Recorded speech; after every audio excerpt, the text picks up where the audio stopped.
চিকিৎসা করতে করতে এমন পর্যায়ে হয়ে গেল যে আমি যে বাঁচবো, মানে এটা আমার মনে এই কল্পনাটা হইতো না। এমন রাত গেছে, কান্না করতে করতে চোখের পানিতে বালিশ ভিজে গেছে। একই ভিডিও 15 বার দেখছি, দেখে আর সেদিন থেকে মানা শুরু করছি। 1 মাসের মধ্যে আমি 80% সুস্থ, 2 মাসের মধ্যে পুরোপুরি সুস্থ আলহামদুলিল্লাহ। আসসালামু আলাইকুম। ওয়ালাইকুম আসসালাম রহমতুল্লাহ। আমি মোহাম্মদ রুহুল আমিন, আমি মুক্তাগাছা ময়মনসিংহ থেকে আসছি। 2016 সালে আপনাদের মতো আমি একজন রোগী হয়েছিলাম। 3 বছর চিকিৎসা করছি। আমার থেকে বড় বড় ডাক্তার যারা, আমি একজন ডিপ্লোমা চিকিৎসক, কিন্তু চিকিৎসা করেছি প্রফেসর লেভেল ডাক্তার দিয়ে। আমার হাই প্রেশার ছিল, আইবিএস ছিল। ডাক্তার করে ভিজিট কত দিয়েছেন, একটু কার কত দিয়েছেন, মানে নাম বলার দরকার নেই, মানে কত কত? 1500 টাকা দিছি, 1000 টাকা দিছি, 800 টাকা দিছি। ডাক্তার নিজেও ডাক্তার, তারপরও হ্যাঁ, তাহলে বুঝবেন যে কত বড়। তাহলে তখন হলো 16 সালে 1500 টাকা মানে অনেক বড় ডাক্তার। যাদের সিরিয়াল পেতে 3 মাস সময় লাগছে, আর কিছু গুঞ্জাও দিন লাগছে আর কি, একটু তাড়াতাড়ি পাওয়ার জন্য। হ্যাঁ, ওই যে ঘুষ দিতে হয়, ওই যে যখন এই চিকিৎসা করতে করতে ঘুষ কত দিছিলেন? 200 টাকা মাত্র, নইলে আরো পরে পাওয়া যায় আর কি। তাও 2016 সালে 200 টাকা অনেক। এখন তো 1000 টাকা, তাহলে হবে আরো বেশি হবে। যদি সোনার দাম চিন্তা করি বা ডলার চিন্তা করি, তাহলে মনে করো 2000 টাকা হবে। 200 টাকা এখন 2000 টাকা। তখন ডলার ছিল মানে 80 টাকা না কত, কত ছিল তখন? 80 না, 80 ছিল। আর এখন ডলার হলো 124 না 26, তাহলে তো ডাবল না প্রায়। তাহলে বাবারে বাবা। হ্যাঁ, আচ্ছা, হ্যাঁ। চিকিৎসা করতে করতে এমন পর্যায়ে হয়ে গেল যে আমি যে বাঁচবো, মানে এটা আমার মনে এই কল্পনাটা হইতো না। সবচেয়ে বেশি চিন্তা করতাম আমার মেয়েটার জন্য, যে আমরা 2 ভাই, আমি মারা গেলেও তো আমার আরেক ভাই আছে, হয়তো বাচ্চা আমার অন্য জায়গায় বিয়ে হবে, কিন্তু আমার সন্তানের কি হবে। এমন রাত গেছে, কান্না করতে করতে চোখের পানিতে বালিশ ভিজে গেছে। এভাবে এমন দুর্বল হয়েছি যে আমার কাজ করার কোনো সামর্থ্য নাই। তারপর মেরুদণ্ডের সমস্যা হয়েছিল, আমি হাড়ের ডাক্তার দেখাইছি। তখন আমারে বলছে আপনি হুন্ডা চালাইতে পারবেন না। আমি তখন হুন্ডার দিয়ে মানুষের বাড়িতে চিকিৎসা করি, ওই ইনকামটা আমার বন্ধ হয়ে গেল। বাড়ি গেলে একটু ভিজিট বেশি পাওয়া যায়। বাড়ি গেলে কত দিত? 200 টাকা। আর ওই যে আপনার ওইখানে এসে দেখাইলে কত দিত? 100। আচ্ছা, একটু বেশি পাওয়া যেত আর কি। তেল খরচ আছে, নাস্তা টাস্তা দিত না একটু? হ্যাঁ, নাস্তা টাস্তা পাইতো। ও, খাওয়াইতো কি? নাস্তা কি দিত? আচ্ছা, কোনো ভালো কিছু দিত না আর কি।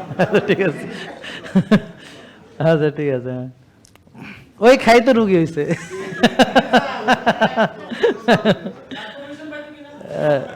ওইটাই তো।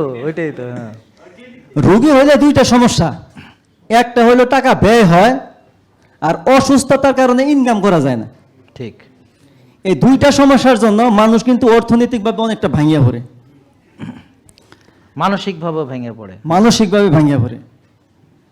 যখন 19 সালে দেখলাম যে আমার অবস্থা খুব করুণ, তখন আমার ছোট ভাই বলল চিকিৎসা তো অনেক করলা, জাহাঙ্গীর কবির স্যারের একটা ভিডিও দেখো, যদি লাইফস্টাইল মানো তাহলে সুস্থ হবা। তারপর আমার কাছে ওই ভিডিওটা দেখলাম, আমি দেখার পরে আমার ভালো লাগলো। একই ভিডিও 15 বার দেখছি, দেখে আর সেদিন থেকে মানা শুরু করছি।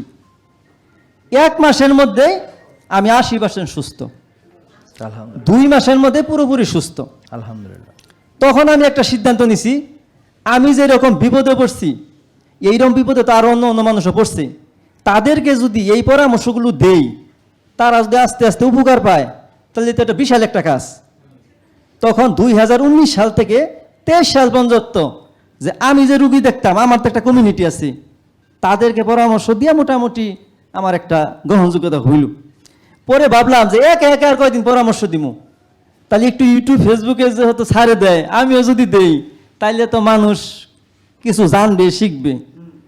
তখন তাইলে স্যারের কাছ থেকে একটু দোয়া নিয়ে আসি গা, আর ভালোভাবে শিখে আসি গা। পরে 7 দিনের জন্য স্যারের কাছে আসছিলাম। 7 দিন স্যারের এখানে থাইকা মোটামুটি একটা জ্ঞান নিয়ে মুক্তাগাছা গেছি। মুক্তাগাছা যাইয়া আমরা ব্যায়ামের কার্যক্রম শুরু করছি। কত সালে এটা? 2023 সালে অক্টোবর মাসের 25 তারিখ। আলহামদুলিল্লাহ। ওটা ওই যে কবে হয়েছে ওটা লিখে রাখতে হবে, মানে এটা হলো সংগঠন কবে শুরু হয়েছে, হ্যাঁ, প্রতিষ্ঠা এবং প্রতিষ্ঠা বার্ষিকী করাতে হবে। জি হয় স্যার, 2টা হয়েছে অলরেডি, 3টা হবে সামনে। আলহামদুলিল্লাহ। হ্যাঁ, তারপর 3 জন নিয়ে কাজ শুরু করলাম। 3 জন নিয়ে কাজ শুরু করলাম। প্রথম অবস্থায় মানুষ হাসাহাসি করতো আর কি, স্বাভাবিক। হ্যাঁ, পরে লোক বাড়তে বাড়তে 200-র উপরে লোক হইল। আলহামদুলিল্লাহ। কিন্তু গত তারিখে স্যারের কাছে এসে বললাম যে 200-র উপরে লোক হয়ে গেছে। তখন স্যার আমাকে বললেন যে লিখিতভাবে কতজন আছে, যে নাম, ঠিকানা, মোবাইল নাম্বার সবকিছু কয়জন আছে। বললাম স্যার এটা তো করি নাই। স্যার বললো করেন। পরে ডেন্টিস্ট ইব্রাহিম খলিলকে নিয়ে শুরু করলাম, আসেন না, লেখালেখি শুরু করলাম। অলরেডি পুরুষ হয়ে গেছে 120 জনের মতো, আর মহিলা 60 জনের মতো। আলহামদুলিল্লাহ। আলহামদুলিল্লাহ। তাহলে আমরা যে কাজগুলো করতেছি, এই যে কাজগুলো করতেছি, আমার উদ্দেশ্য একটাই, আল্লাহকে রাজি খুশি করার জন্য। ঠিক। কারণ আখিরাত সঞ্চয়।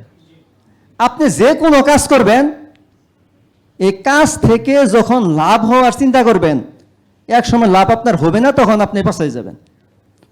আর আল্লাহকে সন্তুষ্টির জন্য কাজ করলে মনের ভিতরে একটা প্রশান্তি আসে। এই যে আপনারা অনেকে আজকে চিকিৎসার জন্য আসছেন, টিকবে না।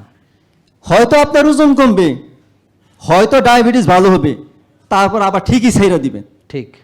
সুস্থতা ধরে রাখার জন্য এইরকম কমিউনিটি আপনাদের লাগবে। হতে পারে আমাদের আজকে 200-র উপরে হয়েছে, প্রথম দিন কি 200-র উপরে হয়েছিল? প্রথম দিন তো 3 জন ছিল।